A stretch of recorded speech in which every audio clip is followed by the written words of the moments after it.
The best chats are always the unscripted ones. There are interesting stories all around us, and here's one of them.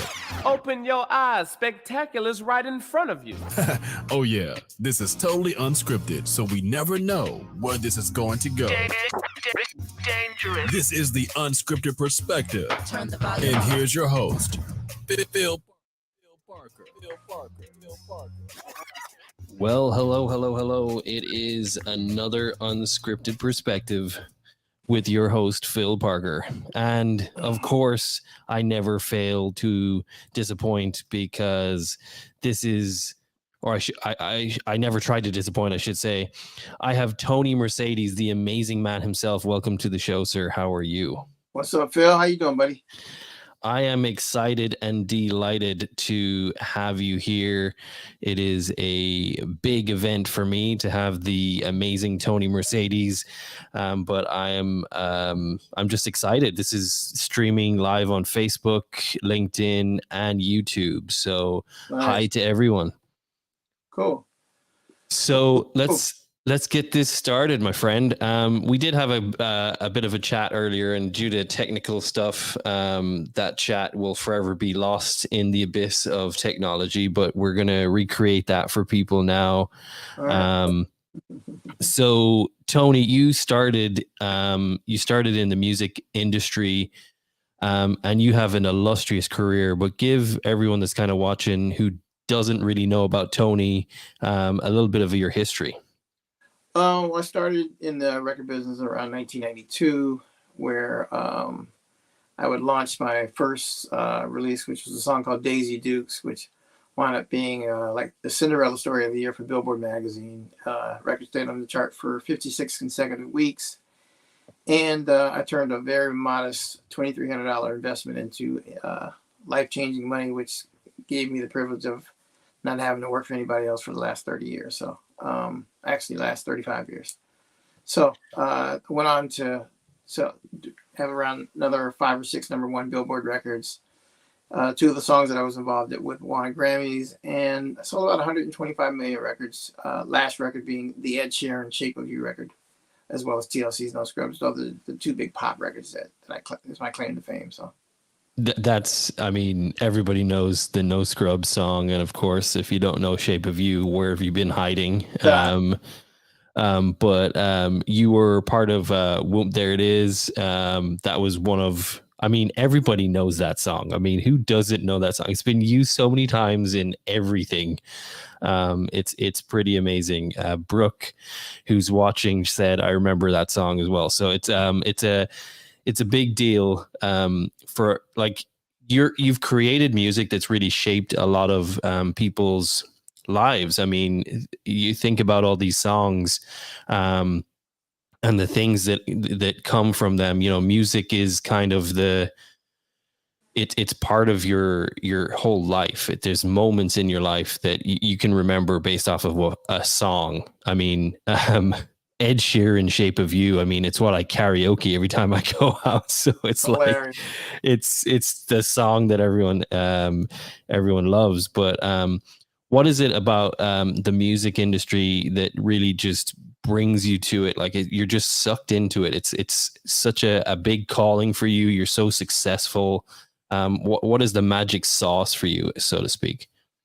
Well, for me, it's kind of taking something from thought, where you think about something to finish, and realizing that everybody plays an intricate role in putting this puzzle together. And once you get the right pieces and they all fit, I mean, that's kind of when the magic happens. No one person really can say, hey, I did this by myself. I don't care how good of a producer you are, a songwriter or artist. It doesn't matter. It takes, there's a chain, it's like a chain link. There's a whole lot of links in that chain, and when they all fit perfectly, you realize that, man, there's fruits to your labor in terms of being able to say, wow, I did that. And it's really amazing because people will always say, hey, what's the most important song of your career? And they think it's going to be like TLC, it's going to be the Ed Sheeran record. Those are the biggest records. But it's a small record called Daisy Dukes out of Augusta, Georgia, where I had the privilege of working with a guy named David Jones, aka Pressure, Nelson Curry, and Rod Nickerson, who were the producers that produced the record at that time. And we had no money. They charged me $350 on a work for hire. And right before I got ready to do my distribution deal, I had them come back into my office, and I said, "Hey, you know what? I'm going to tear this work for hire up. We're going to enter into a production deal so you guys can really get what you're supposed to get." And they went off to make a nice amount of money, which I could have kept the money, but to me, I believe in karma, and I believe that what I couldn't do at that point, I had a chance to write the. And I'm not gonna say it was wrong, but to be able to let's change the game up a little bit. Let's if there's food on the table, I want to make sure that everybody that was part of that process got a chance to eat off that table, and so and the reason I bring that record up is because if I don't do Daisy Dukes, then you'll never hear Whoop There It Is. You'll never hear Tootsie Roll Come on Ride That Train. You'll never hear you'll never hear Splackavelli. You'll never hear Who Dat by JT Money. You'll never hear What's Up by Player Poncho and LA Snow. You'll never hear TLC will never get No Scrubs. Ed Sheeran will never do Shape of You.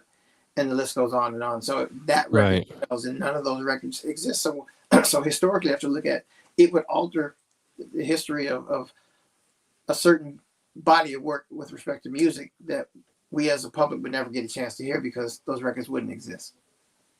And I mean, I guess the biggest question for me is always, is there a secret sauce? Do you know when you write it or when you're producing it that this is going to be the hit? Like, this is going to be the one that makes millions, or are you not even thinking you're just trying to connect with people? Like what is that? What is that like? There is no secret sauce. It's a feel, and some records, they just like, there's a record I did called, it's called My Baby's Daddy, which was it was a joke. We were playing around in the studio. We did the record in 30 minutes and the record went on this, to sell, over 1 million copies. But it sparked a nation because it became a household name in urban communities because they would say, "That's just my baby daddy." And it was just, it started off as a joke, So, but certain records, like when I heard the hook to Who Dat, and I was talking to Tricky Stewart, who had produced the record, and I was working with Kevin Shakespeare Bridge at the same time. And I remember telling them, "Hey man, if you guys stick with me, I'm going to give you your first #1 records." Now, I was just capping at that point because I couldn't guarantee that. But I never forget, May 20th, I think it was 1999, I want to say, in Billboard magazine, the #1 pop record, No Scrubs, the #1 rap record, Who Dat, the #1 R&B record, No Scrubs, and I owned all of them in terms of just from owning part of the copyright and publishing. So it's just, you just know when you know, and it's just a feel like you say, "Yo, that one, that's, the hook is infectious." Because I believe, to me, I have a thing called KISS, KISS, and that means you keep it simple, stupid. So give me that hook, and I don't really give a shit what you rap about. I don't care what you're singing about. Give me that infectious hook, and we got, right. We hit pay dirt. Right. So give me, hook first, man. Give me the hook first, and because if we can't, some songs I can sell this record without any verses. Just play that beat and that hook. And if we can't, if people say, "Oh, I fuck with that right there," then you got a record. Excuse my language. I hope I can curse. No, you're good. You're Okay. good. So we have a question in from Brooke. I don't know if you can see it on your screen there, but it's, what inspired you to be a music publisher? Well, when you have no writing talents and you can't actually produce the records physically, being a publisher means you own part of the copyright, and that's a sweet place to be because every time the record gets played, you get paid. You know what I mean? So that's what inspires me. The fact that I can find a place to put myself, because I know that even though I plucked this producer out of nowhere and I plucked this songwriter out of nowhere and I said, "Hey man, I'm going to put these two together with an artist in the right studio and we're going to make magic," I can do that. But I still can't take credit for producing a record that I didn't produce, nor can I take credit for writing a record that I didn't write. Right. But if I cut some deals with the producers and I cut some deals with the songwriters, then I can't own a piece of the pie if that deal is able to be cut. So I'm a master negotiator. So I negotiate those deals as I go along, and it's worked out for me beautifully.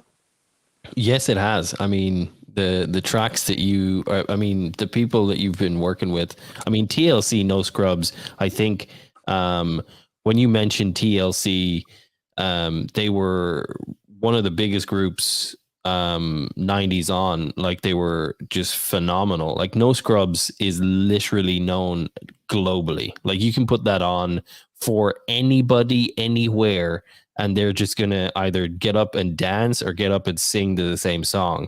Like, how does that make you feel as a publisher, as somebody who's part of that industry, when you can play a song like that and just know it has reached literally everybody? I mean, the same goes for Shape of You. I mean, you can't play that song without anyone going, "Oh yeah, I know that song. I know who that is."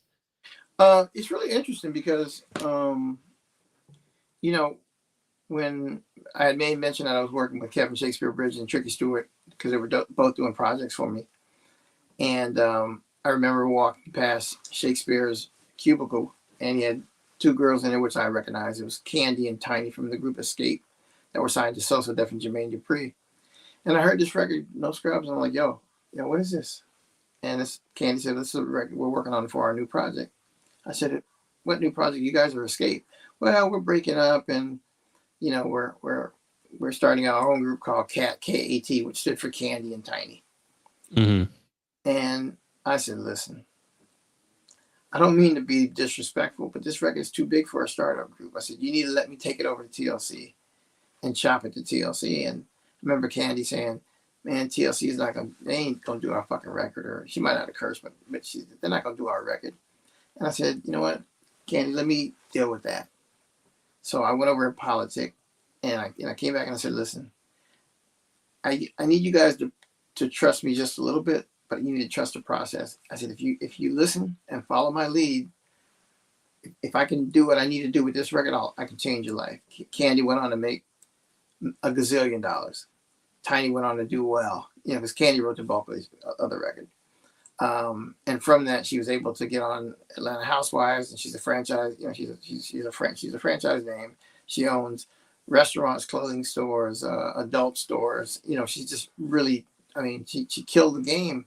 But it was that one record, and then she went on to write for Celine Dion and Beyonce and everybody else, and it was just that one record changed her life. So, it's really interesting how. Just that one record that just it can just change people's lives. Just one record. I remember Dolly Parton. Somebody asked Dolly Parton, well, how did you feel when Whitney Houston did Greatest Love of All? And she says, she said it if I got the story right, it was rough for me to get up and go to the mailbox and get those checks. I mean, she said it was rough to go get those checks, because Dolly wrote the song, so she made $1 gazillion. Was it Greatest Love of All or I Will Always Love You? I think it was all. Yeah. And honestly, Whitney was amazing. I mean, Whitney was a goddess. Like, let's be honest. Like, her voice was incredible. And like you said, with the right person singing it, it's amazing to me how so many people now can recreate songs. And we're going to get to some of your artists that you have that have maybe recreated songs and put a spin on it that's their own, and it just completely made it a new track. Like, it's incredible to me because when I first heard I Will Always Love You, it was actually the song that my grandmother wanted played at her funeral, because it's like a really goodbye kind of song. Right. And I had never heard Dolly Parton's version ever in my life. So I was a kid here in Whitney Houston, and obviously now, like I was saying, it evokes memories and things like that. But when you hear Dolly Parton's version, you're like, oh my God, yeah, like, this is what it was. This is what Whitney did with it. Like, it's just incredible how people recreate that and how producers can reimagine classics. Like, you do that on a regular basis. Like, you come in, you see artists and they're reimagining classics. Have you ever been like, all right, this is untouchable, you can't touch that? No, because you can touch it, But if you can't do better than the original person, do not fucking touch it.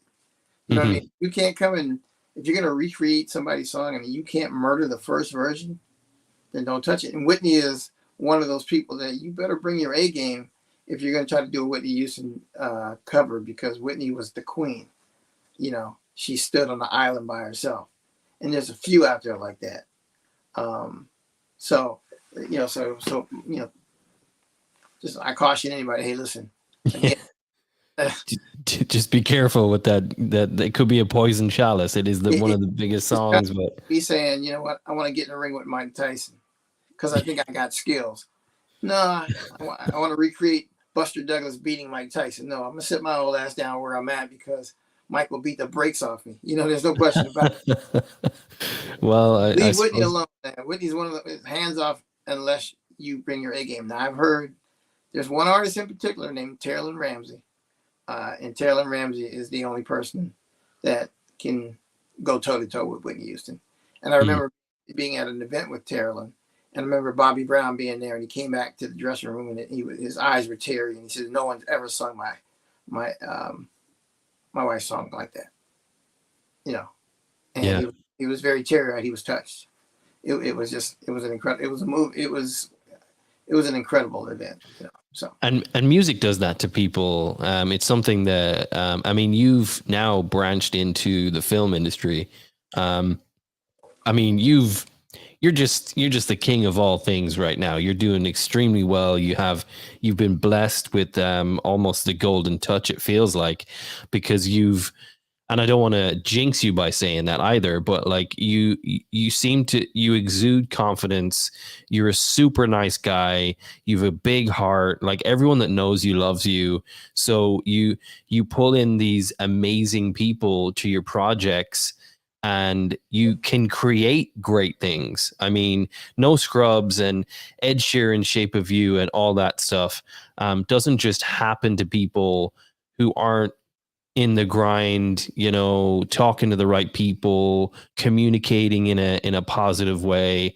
I mean, people who are watching this are going, well, how did this guy get this? Like, this is incredible. Like, how did he manage to accomplish all of this stuff?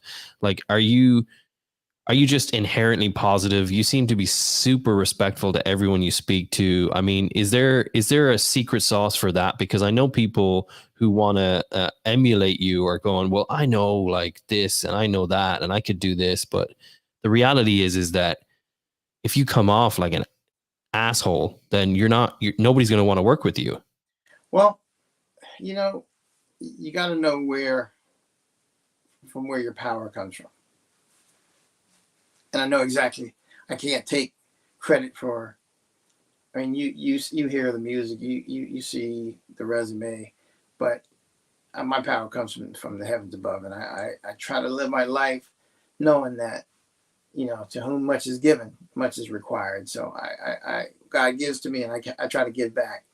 And sometimes I give back in terms of opportunity. Sometimes I give back in terms of being able to bless people with things. I mean, I've given away so much that no one even knows about, because when I'm giving from a place of love, and I'm not concerned about, I don't need a photo op, you know, I don't need to do that, you know, because I fed a lot of families, and I did a lot of great things for a lot of underprivileged people. And I continue to do that because that's part of who I am, you know. But as I do that, you know, the blessings just keep on coming in, you know. And so I realized that that's the secret. As long as I give from the heart, as long as I remain positive, treat people like I want to be treated, you know, and show respect where respect is due. And my respect is not predicated on financials or predicated on where you sit at the table. It's just predicated on you being a human being. So I try to live my life like that. And I've always have. I still say yes, sir, and yes, ma'am. I don't care whether it's the janitor or the lady that's cleaning the room at a hotel. I address everybody. I was raised that way, so I'm very, very respectful, and people who know me know that, you know. I mean, it's awesome. It's an awesome trait, and it's also you're leading by example. I mean, we're gonna get right into it and just talk about, you've got a movie coming out. You've been working with one of the greatest actors of all time, in my opinion, Cuba Gooding Jr. Phenomenal. I mean, he's just, again, like you, he's just got a big heart. He's got a great personality. He's just a superhuman being. And you know, how is that? How did that come about? First of all, like the story and the fact that you wanted to get into movie production. Like, was there a moment where you're like, okay, I've done pretty well in the music industry. Let's give this movie stuff a crack. Well, you know, I was sitting in Atlanta, and I remember saying, "Man, I want every award that I can win." I've, you know, had 6 or 7 #1 records. You know, and I looked at music and I realized that music was changing. You know, with the various platforms being, I realized that what, maybe I should make the transition from radio records to film and TV. So you know what? I packed stuff up. I was a single father. I had a 18-month-old baby boy. And him and I packed up our stuff in a U-Haul. I left a 7-bedroom house in Atlanta, and we just packed it up, moved into a 2-bedroom apartment in Los Angeles, and we just started over. And it took me a couple of years to try to figure it out, but making that transition was extremely hard, and I got the opportunity to work on a couple of independent projects, and I'm still independent, but now I'm independent with like an Oscar-winning, Academy Award-winning actor, which was phenomenal. And Cuba Gooding just really blessed me while he was on set, and he's just a great human being. And I had such a terrific time working with Cuba, and I learned a lot from Cuba. And we did a kids' Christmas film called Athena Saves Christmas. Hopefully, if God's willing and the strike doesn't kill us, and time is on my side, time is good to me, we'll make it for Christmas of 2023. So I'm hoping and praying that we get all that together. But we are actually, we're racing against the clock right now. But the experience, man, I'm working with Josh Weber and Mars Callahan, Richard Portnow, Glenn Plummer, and Robert Miano, and my little guy Paxton. You'll be hearing. I mean, you'll be hearing a lot about him. Little 13-year-old Cubix, he's a good kid with a bright future. Kylie Marshall's got a bright future. Jarvis Red, country artist he was in. He did a little cameo, did a phenomenal job. And Tamara Johnson was in it. She did a fantastic job. She's one of the executive producers, and she's my wife. So she says small role. Yeah, exactly. You're helping the people around you get a leg up in the industry, which is, there's nothing wrong with that. But like privately, we've had a conversation about Cuba and just how that came about. I mean, you don't just fall upon Cuba Gooding Jr. Like how? So I'm an avid poker player. I played in the World Series of Poker this year. I don't know if you know that much. And, I entered in 3 tournaments, cashed in all 3 tournaments. I did very, very well, ran deep. So I met Mars Callahan at a poker table, and we became friends, and we're like, brothers from different mothers. And so I was telling Mars, hey, I'm trying to find a lead actor for this film. And he says, what do you think about Cuba Gooding? And I'm like, I mean, yeah, I'd love to have a conversation. He says, hey, I'm doing some work with Cuba, so let me introduce you guys. So Cuba gets on the phone with me and says, hey, yeah, we got a mutual friend, Mark Callahan. I'm like, yeah, hey, Cuba, how you doing, buddy? And he says, well, what's your budget? So I give him my budget, and he laughs. He says, well, number one, you can't afford me. He says, but you know what? But you're a good friend of Mars, and Mars is like my brother. He says, you're like his brother, so we're going to make this thing work. And he gave me a price that was affordable. And I was able to make that work. And I can't even give you the number, because I made a promise to Cuba that I would never divulge that information. Oh, of course. Yeah, but, I wouldn't. But when I tell you, I was blessed. I was really blessed. And I remember Cuba saying, Tony, you're winning by accident, you know. And but man, having that guy on set and the things that I learned, it was just really, really amazing. And man, I'm over the moon with just how things are coming together. I'm over the moon just watching these projects, just develop, and just kind of watching the people I worked with, Marcelo Nine is been a good friend of mine for over 20 years, and he directs and produces all my music videos, and he and I are now working on some film projects, and people like TC Copeland, who have been friends, and we're still lifelong friends no matter what I do. They're my go-to. So I call them and say, hey, TC, what do you think about this? Or Marcelo, I got an idea. And I got a very small circle. I got a very small circle of people that I deal with, and that just will never change because I'm not looking for new friends. And that's why when you go to my Instagram and it says, well, damn, if he's all that, he only has 3,000 followers. You've more than me, so that's all that matters. Then one guy said, well, you're not even verified. I said, no, I'm not. But guess what? You go to Bank of America, I'm fucking verified. So, yeah, right. I like that. We've had a bunch of comments while you're chatting. Craig Handley says the myth, the legend, Tony Mercedes. You mentioned Thomas Copeland, TC. Tony is the most amazing person I have ever had the opportunity to work with. And then as you're reading all that, I got Cash App requests that are coming in by the phone. You that money, buddy. And then Nine Nation Production Renegade said the Wizard. So I mean, we've already had this conversation privately. You're just a genuinely honest to goodness, like big-hearted guy. Like we've kind of befriended each other just through doing this podcast. Your daughter is just an incredible artist as well. I had her on the podcast recently.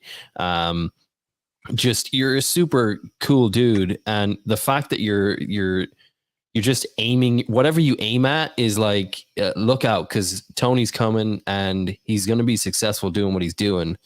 Your work, or you've finished production on the movie with Cuba Gooding? We finished production. We're now in post. I'm in editing hell right now. I have the Randy Edelman, the great Randy Edelman, is scoring the film. He did My Cousin Vinny. He did Beethoven. He did Ghostbusters. Yeah. Oh man, incredible. What a guy! He's doing the film. He's scoring the film. And then, I had this guy, Wavy Boy, who did a temporary score, which was phenomenal too. It's like, I had 2 scores and they're both incredible.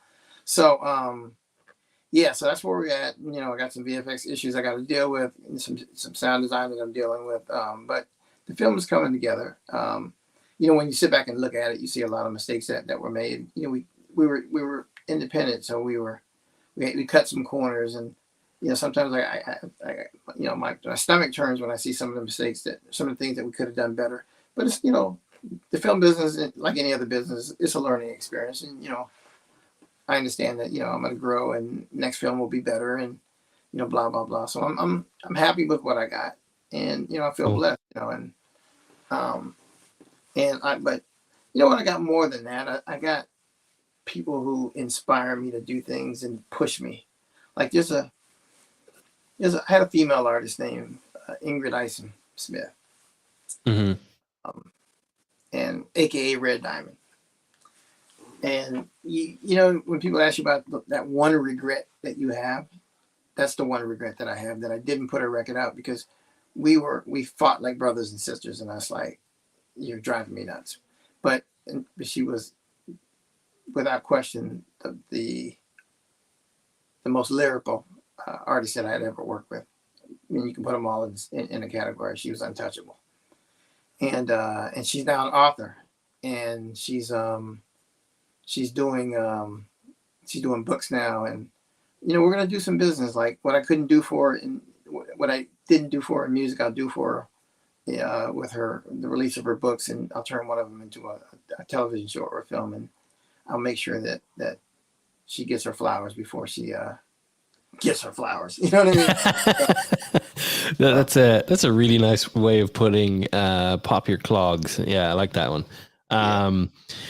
Bill just chimed in on YouTube. Thank you, Bill. Tony is a true treasure. And honestly, I mean, I agree. I mean, I can't disagree with any of these people. They're basically reiterating everything I've already been saying throughout this podcast. But as far as like movie production, what was your biggest struggle? Because I know that I've had a bunch of great producers as far as movie producers and actors on here, and one recently just got a bunch of awards. They've been picked up by I think Netflix, Amazon Prime, and a few others.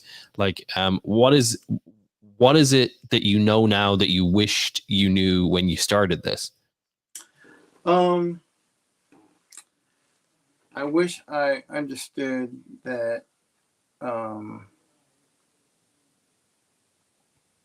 that it's more than just having a budget to make a film. There's so many pivots that you have to make, and in hiring the right crew, like, just hiring the right crew, because so much money gets wasted on just people that shouldn't even be on your set. I mean, they're just wasting space. And so we had a lot of people on the last film that just really didn't bring what they should have brought to the table, and it made life difficult. And it just, I know it cost us at least $75,000 in just dead money from just wasting it on particular people that didn't really bring anything to the table. So that was, I learned that. And I also learned that prep is important, and being able to work with your actors and making sure that the synergy is there. And instead of just saying, hey, we got 15 days to make a film, and these two people meet the day of the set, like, no, the day of the shoot, it's like, come on, let's spend some time and prep for these scenes. And of course, if you don't have the budget, it's hard to do it. So, but again, like I said, by the grace of God, we were able to complete the film, and I go on record and I'll always say that, people always say, well, who are you, Tony? And I'll tell them, I'm everything that you said, that you guys said I couldn't be, because I've been able to do some things that I can't even explain the shit myself, to be honest with you. Well, your followers are answering that question. The myth, the legend, Tony Mercedes, the most amazing person I've ever had the opportunity to work with, the wizard. Tony's a true treasure. I mean, they're answering your critics, or people, or the haters, or anyone that is saying anything bad. Which, to be honest, if there is, they obviously don't know you, because I mean, you're just an amazing guy. But it's okay to get hated on, because I always say, players do what they want to do. Haters just do what they can. You know what I mean? So there you go. There you go. Inspire me. And you know what? Like I remember telling Kylie, when Kylie was having some issues, Kylie Marshall was having some bullying issues. And I said to Kylie, I said, listen, they don't really hate you. They don't hate you. They hate that every time they see you, you remind them of what their life could have been. And that's what the problem is. It's not you. It's every time they look at you, it's a reminder of what life could have been like for them had they made the right moves and did the right thing. So, yeah, you're a wise man, very wise man. I think another question that we've kind of talked about previously as well is just where the music industry is now. You kind of alluded to why you jumped into the TV industry, TV and film, I should say. Because the music industry is changing. Is it something that worries you a little bit, or are you just, is it just something that we're going to have to adapt to? Because I know the streaming apps and everything has really changed how success looks for artists now. Touring means a lot more than it used to, because you're generating that income. Merchandise seems to be another thing that has to happen, because the streaming apps really don't pay like buying a record or anything like that. So what do you think about that?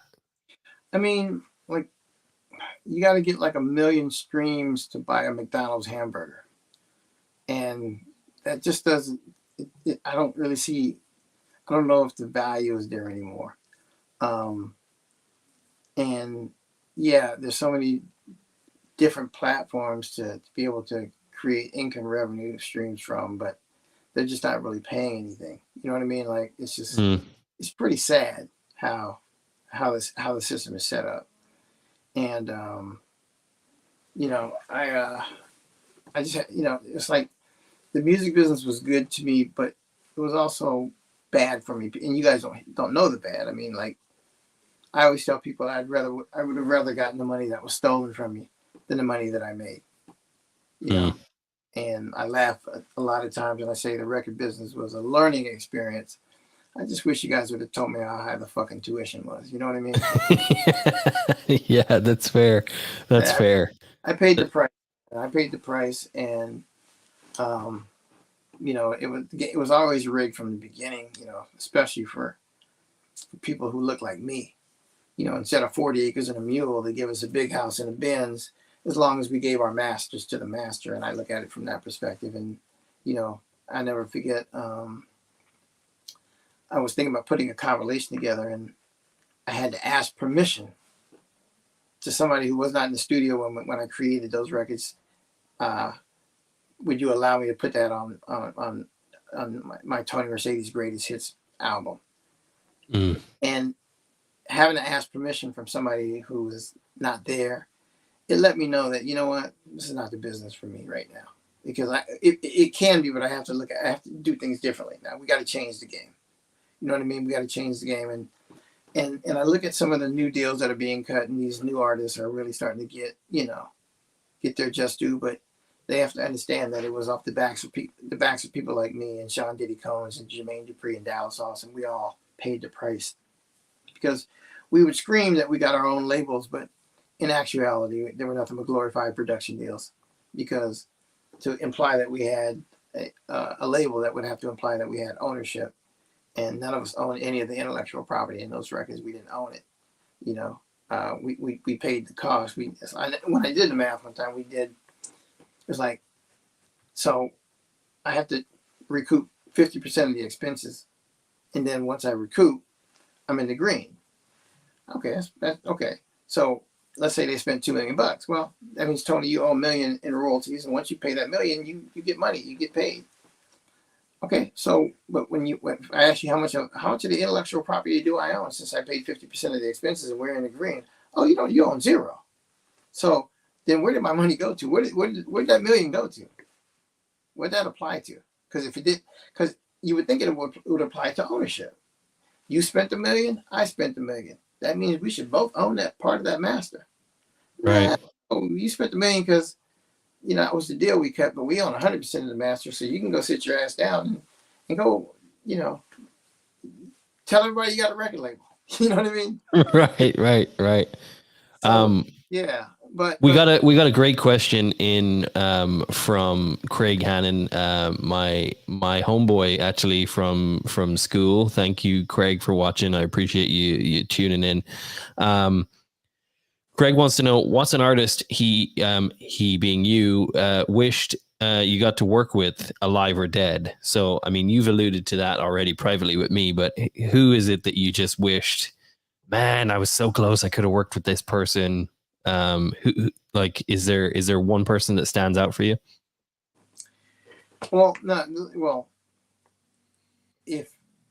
if I had the opportunity, I would have loved to just sit in on a session with Michael Jackson.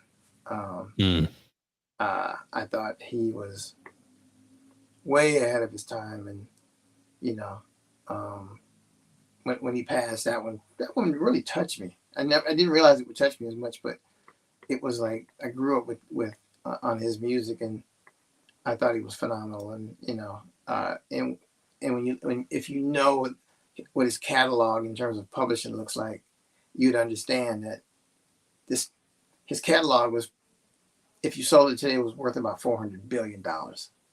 That's how big it was. I mean, that's how big it was. So I would love the opportunity to work with him. I mean, but he is one of the. I mean, even now, I mean, you can hear anything of his. It's the same kind of thing as Whitney or any of those. But was there? Sorry, I cut you off. No. I mean, he was just that one that was special. What I was gonna say, but I'll be in the studio with Teddy Riley and Jarvis Redd. They're doing a collab together, and Teddy worked with Michael Jackson. So I can't not wait to hear some of those stories. So that's going to be incredible. So Right. I get to hear more about Michael from a guy who actually sat in the studio with him. And so. Right. And I'm actually recording with him tomorrow. So that'll be a good one. And we have another question. No problem, Craig. Appreciate you watching. That's not a problem. And then Yola, what is the most memorable moment of your career and why? The most memorable moment of my career is when I sat down with James Brown in Augusta, Georgia, after I got turned down every record company in existence. And I sat down with James Brown and I said, Mr. Brown, I'm thinking about starting my own record company. And I just wanted to get some advice. And he just said, listen, son, they ain't gonna let no black man have no record company. He said, you can forget that, son. He said, you can forget that. So at that moment, I said, you know what? I'm supposed to bow out. You know, everybody's telling me my record's whack. Everybody's telling me that the record won't work. It's a regional record. I said, but I believe in this record. And I borrowed $1,500 from my dad, borrowed $800 from my ex-wife, Bonnie. And I took that $2,300 and we generated over $15 million in gross receipts off that one record. And at that point, you know, I realized that meeting with James Brown was a defining moment for me because I had made a decision to go against the grain, go against what I was told. And, you know, at that point, I was supposed to fold my hand. And I chose not to fold my hand because I believed in what I believed in and I was going to stand by that. And I stood by that. And then I got a really interesting call. We mentioned Michael Jackson. I got a call from a guy named Jerry Greenberg who worked for Sony, and he was also Michael Jackson's attorney. And he says, hey, man, Sony wants to be in the Tony Mercedes business. I said, I'm listening. He said, we want to offer you $350,000 for your next Deuce album. Mm. And I asked myself a question, and I said, well, you know, I never seen that kind of money, never had any money. But if they would have offered me $50,000, Phil, I think I would have taken the $50,000 because that was more reasonable. But you offered me $350,000. So I asked myself, what does this white guy know that I don't know? You know, right. And I couldn't answer the question. But what I did realize is he knew something that I didn't know. So I walked away from that deal. And I did a deal with a guy named Al Bell who said, I can't give you a penny, Mercedes, but I can teach you the record business. And you know what? Even having some financial issues with Mr. Bell, he taught me enough that I could sit down with any tier one record label in the country, and they're not going to talk over me, and I can understand exactly what's going on. And I can challenge some of the things that you say because Mr. Bell, he took me to Harvard Business School in terms of the record business, and I'm forever thankful to him for that. You know. Awesome. Hopefully that answers your question there, Yola. And we have another one from Yola as well. What are the pros versus the cons of your career? Well, the pros are the cons in the business. How about that? So. Yeah. No, the pros are, you know, when you're able to create something, and you know, it's like planting a seed for a tree and watching it, you know, bear fruit. It's a beautiful thing knowing that part of your hands built that. The cons is, you know, it's a hit or miss business, and I tell rappers all the time. I said, you know what, you got a better chance at getting signed to the Los Angeles Lakers having never dribbled a basketball than being a successful rapper. And that's true. NBA gets about 275 players a year, you know, give or take. Hip hop, you know, it's top 10. If you don't make the top 10, and you got to understand there's 10 million people doing what you do, and there's only 5-10 slots available, as opposed to NBA has about 275 300 slots. So you see your chances are better getting drafted by the Lakers than even if you never dribbled a basketball in your life, than being successful in the music business. So, and I don't try to sugarcoat it and tell these kids, hey, you can be this and you can be that. It's going to take a lot of hard work, dedication, but I do always say, hey, there are no unsuccessful people in the music business, just those who quit before their time, so don't quit. Because that day is going to come in. You just never know. Right. When you see these guys, all of a sudden they blow up. Don't think that shit just happened overnight, because it didn't. They went through a lot of pain, a lot of struggle, a lot of grind to get there. And it sometimes it takes years and years and years before you have that day where it's like, today God's going to bless you with a hit record, and people are going to love it, and the stars are going to line up, and everything is going to be perfect. Right. There's a lot of work behind the scenes that people don't get to see. They see the glory, and it's sometimes it's kind of deceiving for the people who are really wanting to get into the game and be successful and emulate that success that they're seeing, because to them it looks like, oh man, this guy was on YouTube and now it's like, boom, he's making tons of money. But the reality is that there's a lot more to it than that. And there's a lot of grind as well. And it's very important. I want to say this: to surround yourself with positive people that bring a skill set to the table that you don't bring, like Craig Hanley, John True, and Reese and Lauren in that camp with Craig Hanley's camp. Their writing team is incredible. I have Jarvis Red. We have Wavy Boy, and we have Eileen Shapiro and Holly Davison. Who bring a lot of PR efforts to the table. And back in the day, it's just you surround yourself with so many good people who can help elevate you. You know what I mean? Right. And build you up, as opposed to trying to tear you down. Because I've had some disappointing moments in music where people you thought were friends turned out to be they were enemies. Right. You never know, because you never saw that one coming. So now you just safeguard yourself. And as long as I think I always brag about saying, hey, I've been in this business for over 30 years. I've never been sued. And I just an incredible feat to be able to say that in this crazy business where people sue you because, they wake up on the wrong side of the bed, that I've never had. Yeah. So that tells me I'm doing something right. Right. 100%. Honestly, that's what it tells me. So, But like I said, I surround myself with just positive people, Well, you exude positivity as well. So, positivity seems to just follow you around because of who you are. Man, the questions are piling in right now. So I'm going to get through these. Let's get We've got Yola, who's just a serial question artist tonight. Thank you, Yola. Appreciate all your input. What project made you the most while doing the business? Or this business? And then kind of to follow on with that question, would you do it again if the opportunity presented itself? I think I already know the answer to this one because we talk quite a bit, but go ahead. So number one, I think Yola works for the Internal Revenue Service, so I'm not going to answer that first question. And what would you do if the opportunity presented itself? Listen, I wouldn't change anything in my light. The bumps and bruises that I took, the where I fell into the holes, they were necessary evils. I had to go through that so I could come out of that and be stronger. And so I wouldn't change that. Let me see. Craig wants to know, what up and coming artists would he suggest to keep an eye on and listen to before the real hype kicks in any genre? Well, I have you sent me some stuff over, so we're gonna get to that. That's we're gonna definitely play some of that stuff. You've as far as the project that made you the most, I think we already know kind of what that was. Ed Sheeran definitely didn't hurt you.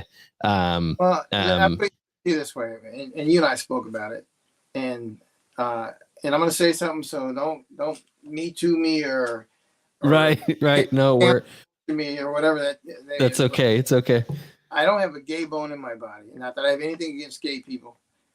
But if Ed Sheeran ever knocked on my front door, I'm gonna kiss Ed right in the mouth. There's no question about it, because he really changed my family's lives in terms of just the amount of money that I made with the Shape of You record. So Ed, here's a big kiss for me, buddy. Tongue and all, buddy. Tongue and all. Perfect. Yola is actually an artist, so he's not part of the revenue. So Yola, we'll connect later, my friend. Maybe we'll listen to some of your stuff. And then Nelson Curry, given the chance, would he say the same thing to the kids after he took over the reindeer booth in the mall? Okay. So, I don't know if I want to know the background story to this. But Nelson, I'll put it this way: I would not be sitting across from you if it wasn't for Nelson Curry.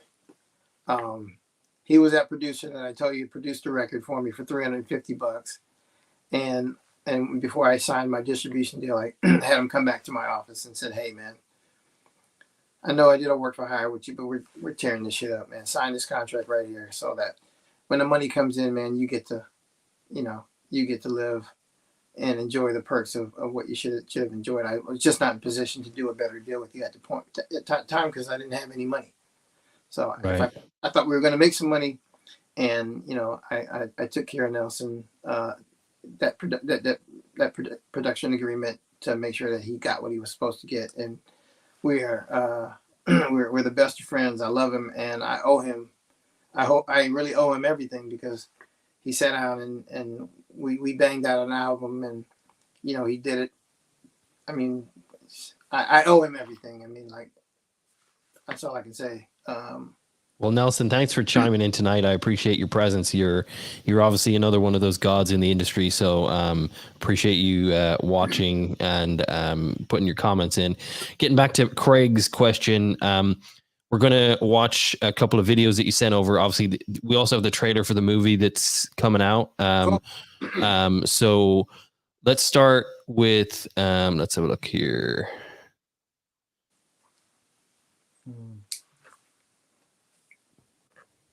If I can find it, 1 second here.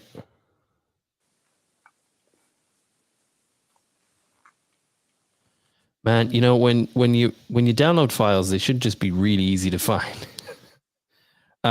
Yola just said, I need all the knowledge I can get, like there's never enough for me. I'm all ears and willing to learn, take heed, and execute to become a successful female artist. Speak to that for me, because I know your daughter is a female artist right now. So this is probably a big one that resonates for you.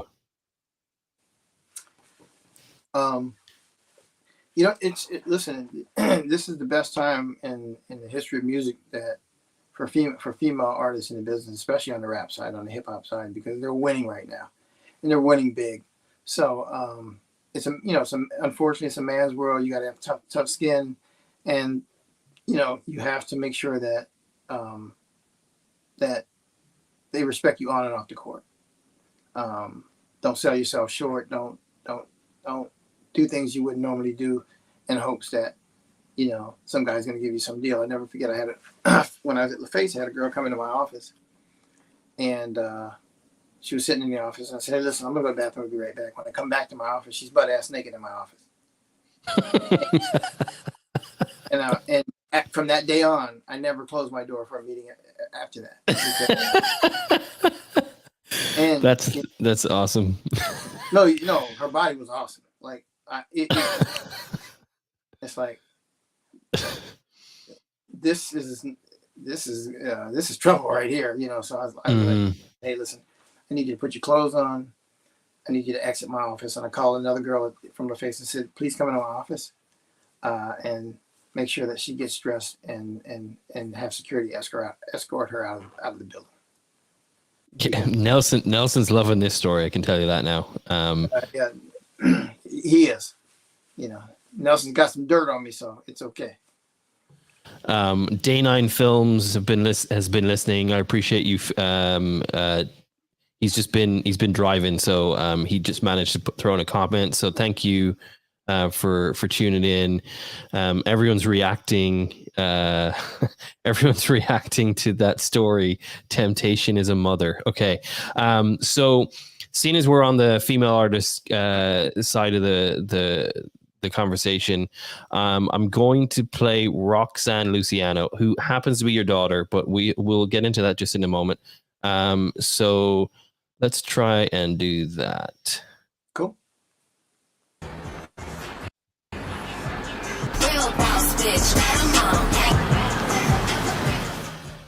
Not sure. Helps if the sound works.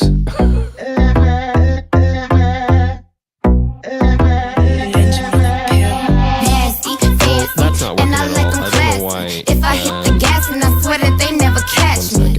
Oh my god, oh my god, yeah. Oh my god, oh my god, yeah. Nasty, fancy, and I like them. Should've told me that your girl did gymnastics. Oh my god, oh my god, yeah. Oh my god, oh my god. I pull up at 11, I told him I come at 9. I just left his lady, she calling me all the time.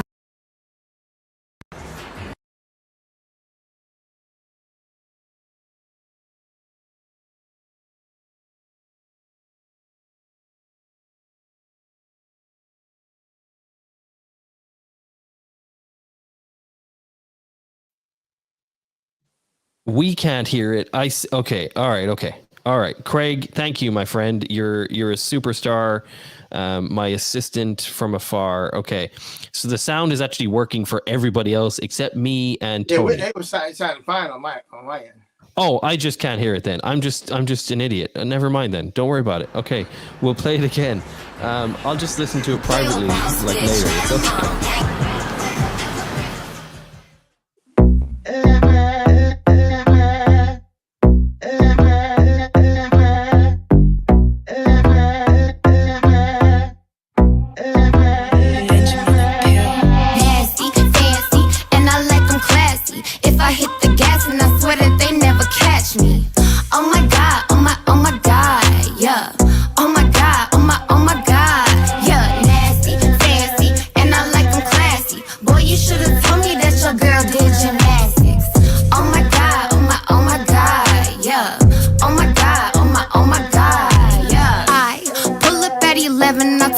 Come at 9. I just left his lady, she calling me all the time. Yeah, I'm doing great, little bitch, you just doing fine. And they playing on my records, it ain't cost a fucking dime. And you just lost a dime, leaving out the club with your bitch while you still in line. Ugh, and you more like a 9. How you gonna be fucking with me when I'm in my prime? 1, 2, I took your boo. 3, 4, and I'm coming for more. 5, 6, better hide your bitch. And if you can't count, better hide your bitch. Nasty, fancy, and I like them classy. If I hit the gas and I swear that they never catch me. Oh my god, oh my god, yeah. Oh my god, oh my god, yeah. Nasty, fancy, and I like them classy. Boy, you should've told me that your girl did gymnastics. Oh my god, oh my god, yeah. Oh my god, oh my god, yeah. Whoa, whoa, whoa, who's at my door? Do I know your girl, nigga? Please, I got hoes. I might parade them, middle of the road. Show them how we living, they ain't fucking with the goat. Pimpin', pimpin', baby, I be pimpin'. Skirt off with your hoes, have them move to Mount Olympus. Mean queen, money machine, believe the gossip. Shut down the strip club and turn it to a mosh pit. 1, 2, I took your boo. 3, 4, and I'm coming for more. 5, 6, better hide your bitch. And if you can't count, better hide your bitch. Nasty, fancy, and I like them classy. If I hit the gas and I swear that they never catch me. Oh my god, oh my god, yeah. Oh my god, oh my god, yeah. Nasty, fancy, and I like them classy. Boy, you should've told me that your girl did gymnastics. Oh my god, oh my god, yeah. Oh my god, oh my god, yeah.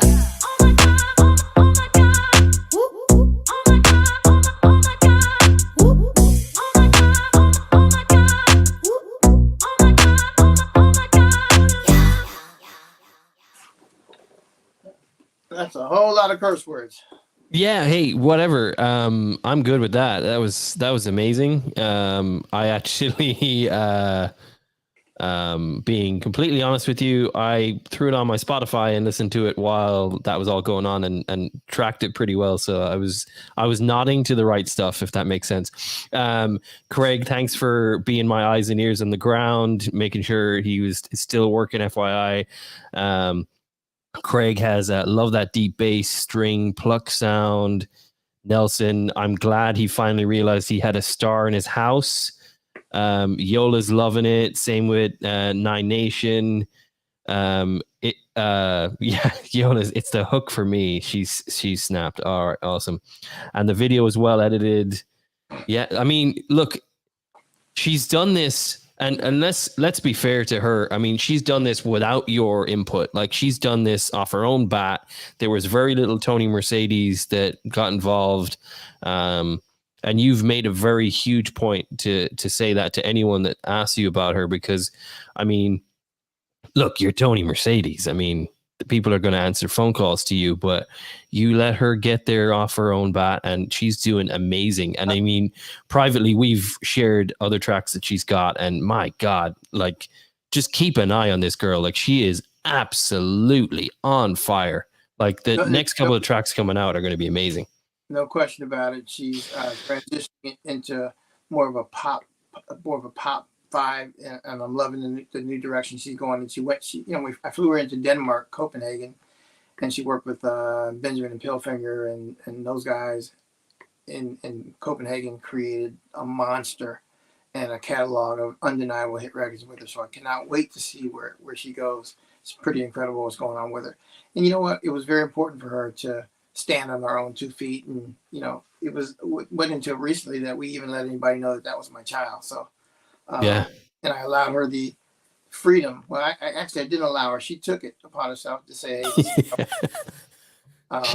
hey, she's her daddy's girl though, man. I'm not lying to you. She's a cut from the same cloth I've had. She was my rock. Yeah. She was young. She helped me pick the first couple of records. Matter of fact, people didn't realize that if my daughter didn't sing your records while we were driving in the car, then I'm not signing you.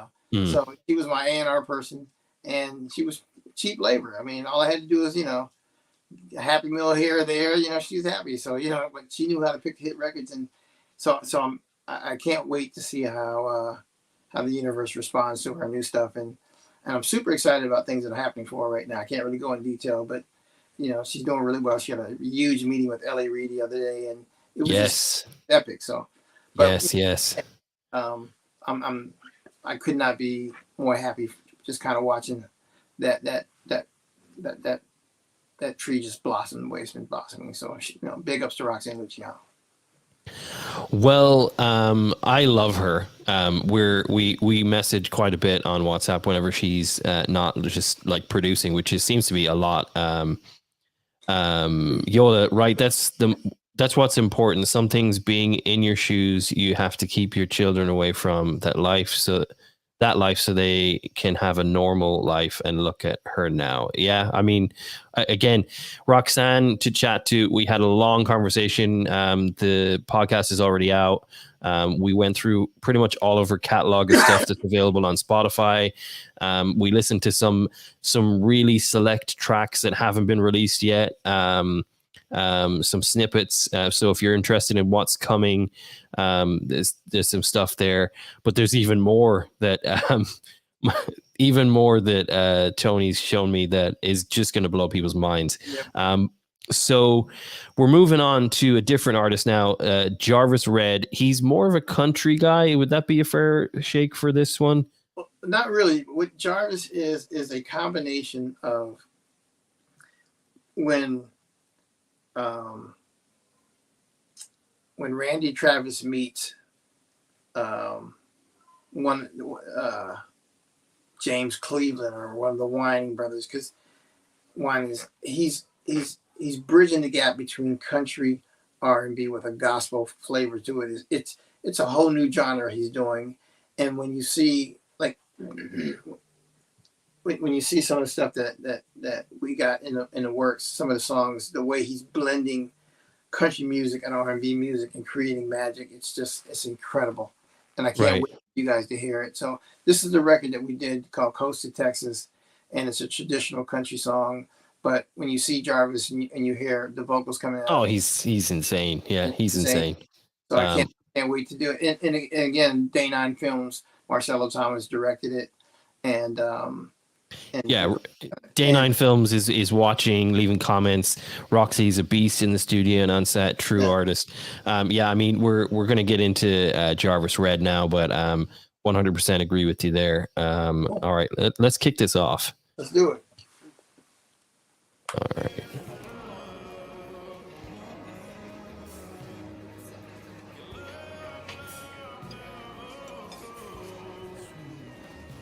Hey, Jarvis.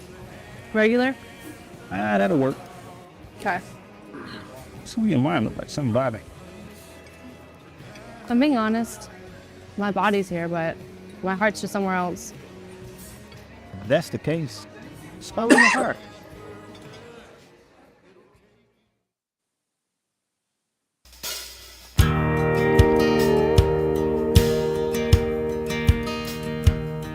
I can see her on the beach in California, watching that setting sun sink down. We're sitting on a pier in Carolina, waiting on it to come on back around. But I heard she's on the coast of Texas. That never even crossed my mind. If you've ever seen the coast of Texas, then you'd know she ain't coming back this time. I would've put my money on Miami,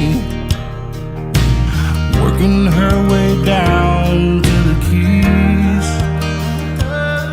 Why is it when it comes to a woman, it's always the last place you think? But she's somewhere on the coast of Texas that never even crossed my mind. If you've ever seen the coast of Texas, then you know she ain't coming back this time. Whoa, yeah. Probably got a cowboy hat on, dirty blonde hair all windblown, toes in the sand right at home. She's somewhere on the coast of Texas that never even crossed my mind. If you've ever seen the coast of Texas, then you know she ain't coming back. If you've ever seen the coast of Texas, then you know she ain't coming back this time.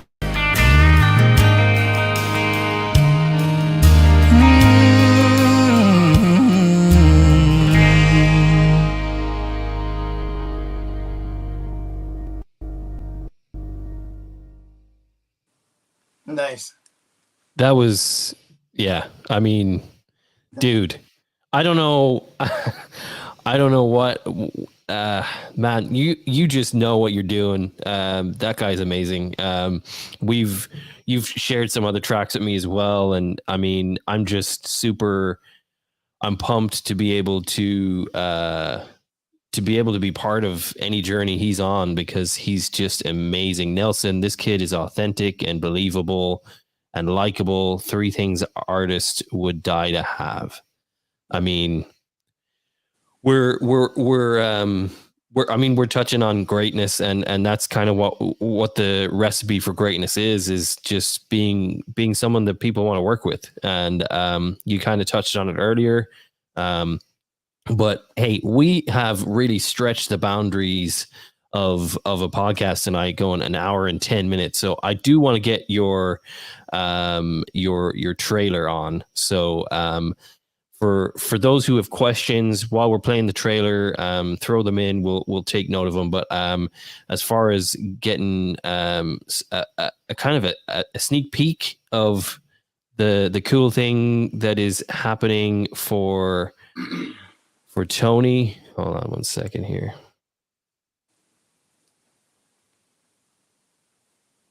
Oh, well, never mind. The track that you sent me is not one to play. Good Lord. All right, 1 second here.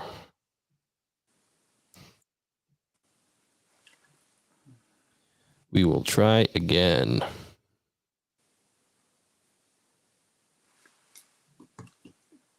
Was it saying it won't play it? Yeah, it won't play it now. What's going on? You played it earlier? I did play it earlier and it worked, so I'm wondering if it's just something to do with the software here. But hold on 1 second. We're going to try something else because I can do this. 1 moment.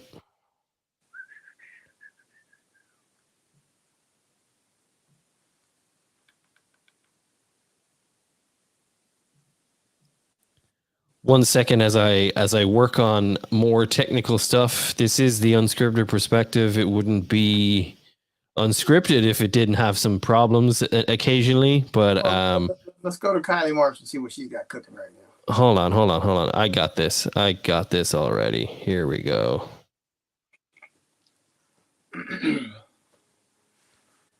We're gonna do. Instead, we're going to share screen.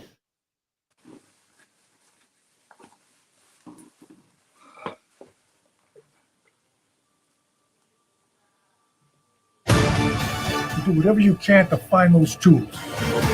Oh, hey!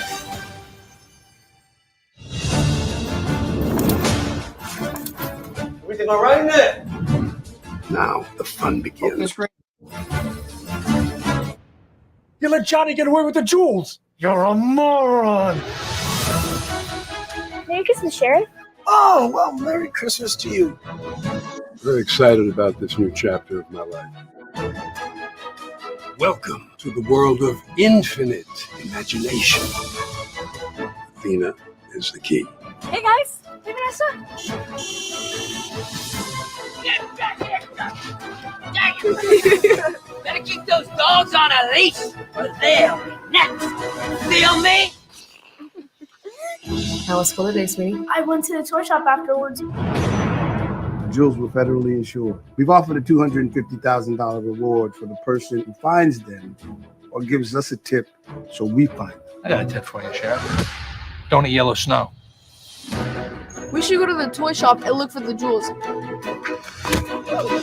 Oh, man, down! See you later, dumb, and dumber. We got to get into that toy shop. With Christmas coming, a lot of people are going to be leaving. That's in 2 days. I know when Christmas is, you dope.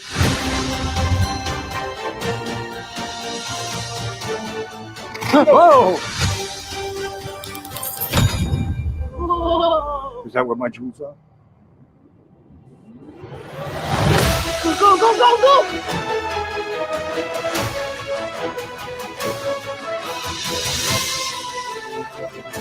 We need to get to the toy shop! Come on! Join us this Christmas on a ride of a lifetime. Who the hell is that? Huh? Ha! Rachel, look! Oh! Now that's a nutcracker! Oh! Athena Saves Christmas. Oh, what fun it is to ride in a one-horse open sleigh! Cool. That's awesome. Not bad. Absolutely awesome. Well done. Very, very well done. Look, I'm excited about your future, about just everything coming for you. Like the music we've heard, the trailer. I mean, it's all popping for you, my friend. There is one more that you sent me, and I do want to get to it because if I don't, I know somebody's going to be very upset with me, and his name is Tony, and he's the star of the show. So hold on one second here. It's Kylie Marshall. We wrote a song full of diversity in terms of, you know, the image of what Barbie's supposed to look like, and we did the song so that, you know, little brown girls, little yellow girls, little black girls, and little Latino girls, and other girls that don't fit under the, you know, blonde hair, blue eyed Barbie can hold their heads up, because Barbie can be you too. And so, you know, we just put it all on the line, man, and created a great body of work so that, you know, that all kids, all girls can feel like there's part of that Barbie spirit resides in me as well, no matter what I look like on the outside. So. Right. And it's a beautiful concept. So I'm going to share, I'm going to forget what we were doing, which is sharing video files, and I'm just going to share a screen. Seemed to work better that way. And here we go. So this is Kylie Marshall. Kylie is just, I mean, Kylie's amazing. But this track, I mean, you're really hitting the pulse on this one. Yeah, go ahead. Sorry. Shout out to Craig Hanley and his team for writing a phenomenal song. And, you know, Craig, John, you know, I mean, it's just Lauren, just, you know, Reese. I mean, those boys put the pen to the pad and really created a monster with that. So shout out to Craig and his crew. I got some final questions as well when we're done with this. Some pretty great ones, Craig, and then of course Nelson. Thank you, my friend. 1 second here. We're gonna do this.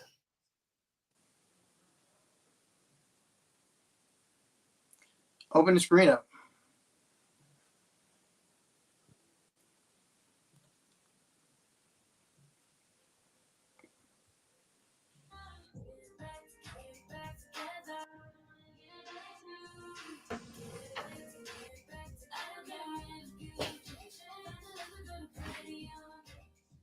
AI, build me a Barbie that looks just like me. Sure, I would love to. Barbie sequence generating. That does not look like me. Sequence restructure.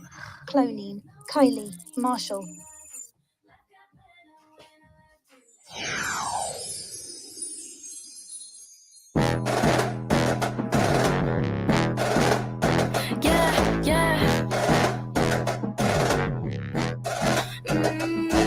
Strut through the halls, I'm unstoppable. I know that everything's possible. Breaking at the box, new model, yeah. Walking through the flames, go like the sun. Black, white, talk like beautiful, yeah. I'm unique, not unusual, yeah. Everybody in the universe. Barbie can be you, Barbie can be you too.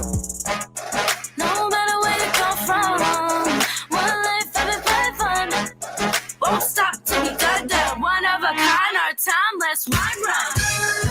Shout out to my girls all around the world.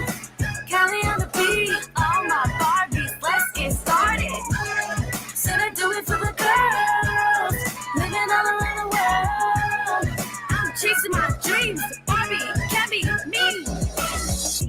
I don't need makeup to make up for nothing. I don't need no one to tell me I'm something. It's my life, yeah, like it or not. I'm coming in hot, I'm strong and I'm confident. No filter, I flex on them. My crew's name, yeah, put some respect on them. Short, tall, big or small, all my Barbies having a ball. No matter where you come from, one life having fun.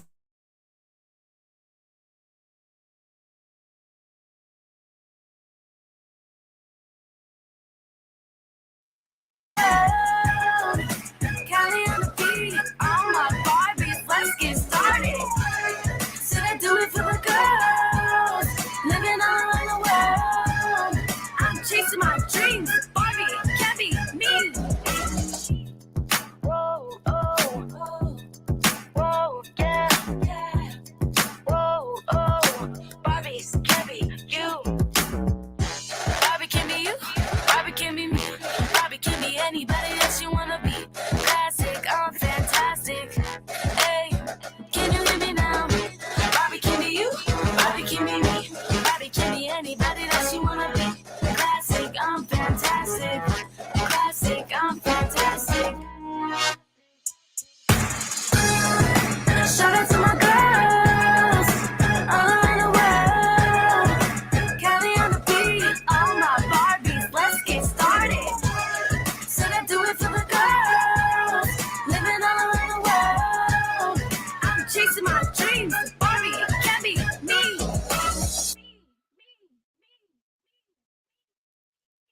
That was awesome. That was just awesome. Shout out to Floyd Marshall for being my brother, riding with me all the way on this project. So shout out to Floyd Marshall. Yep. Man, okay, so we're really stretching the limits here. So apologies, Tony, you're staying on a little longer than we anticipated. So the comments that have come in, Craig wants to know, what's a quick celebrity party anecdote you can say on the podcast that you experienced in your career that won't get anyone in trouble? I've never really been one for celebrity parties, so I don't really, I never really, I mean, I don't really go to a lot of parties because as old as I am, I've never had a drink in my life. So, it's not my thing. So I don't really hang out like that. All right. Well, sorry, Craig, to dilute that. He's not that guy. So there you go. Craig, on the other one, maybe we'll see what we can do at the end. Or if Craig is a podcast, I might hook you two up and see if you can go on and have a chat with him or something. Cool. No problem. Yeah. So Craig, there you go. I can do one better. I'll get you. I'll get you hooked up to my favorite guy ever at this stage. All the stuff that we've talked about tonight. And then last but not least, we got Nelson Curry and Nine Nation. So Nine Nation, brilliant concept. So well done. Nelson. TJ.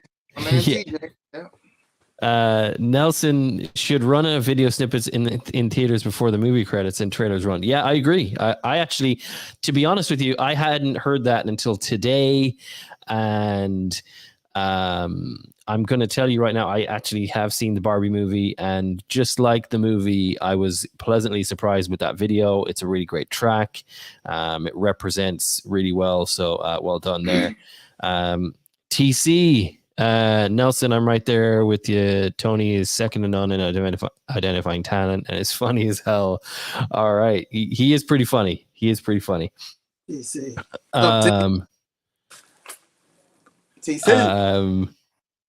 Yes. All right, my friends. Thank you so much for watching this evening. Craig, TC, Nelson, Nine Nation. Let's not leave anyone out.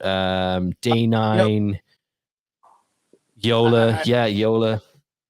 I definitely got to give a shout out to my man Elijah Diallo. He's up next. He's going to be doing some incredible things. Kid out of Brussels.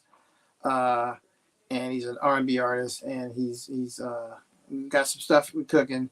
And a big shout out to my girl Hema Sardesai out of India. She's another client of mine, and she's flying into LA. I think in September we're going to be shooting a video. Oh yeah, by the way, Marcel, I didn't tell you, shooting a video for Hema in September. So put that on your calendar.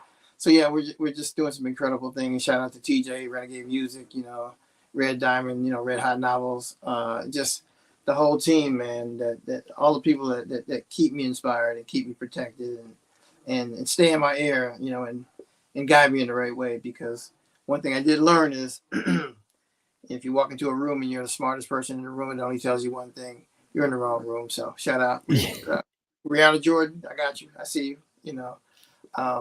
Paxton Cubics, you're up next. I mean, hell of a little actor, man. So we're going to do some incredible things. And I'm just excited about what the future holds, and I'm excited to see what God has in store for me. So I love you guys, and I appreciate it. Phil, thanks for everything, buddy. Yeah, no, I appreciate you, man. Nelson, I know it's 1 a.m. where you are, bro. Thank you so much. And you can't be that old, so don't be saying that. Don't be saying that. Yes, Yola, thank you. Have a great night. I have some music I would like to send you to play on your podcast. When you get a chance, drop your email. Yes, that's coming up after. Check out my website. It's www.theunscriptedperspective.com. You can contact me through there. There's a contact page, or down the end of the page, there's a contact section. It comes straight to my email. And then, just Google Tony Mercedes. You'll find everything you need to know about him. He's on Instagram. He's everywhere. He is everywhere. So Thank you very much, everyone. It's been an amazing pleasure having you watch. Tony, as always, man, it's an hour and 25 minutes. You look tired. I feel like I've just drained you, but you're my favorite guy. I really appreciate you. We're gonna do an outro here, and thank you so much, everybody. Appreciate it. Hey, I appreciate you guys. Thank you so much for listening, and be sure to leave us a rating or review on your favorite listening platform. Be sure to keep in touch with us on Facebook and Instagram at The Unscripted Perspective. Or you can visit us at www.theunscriptedperspective.com.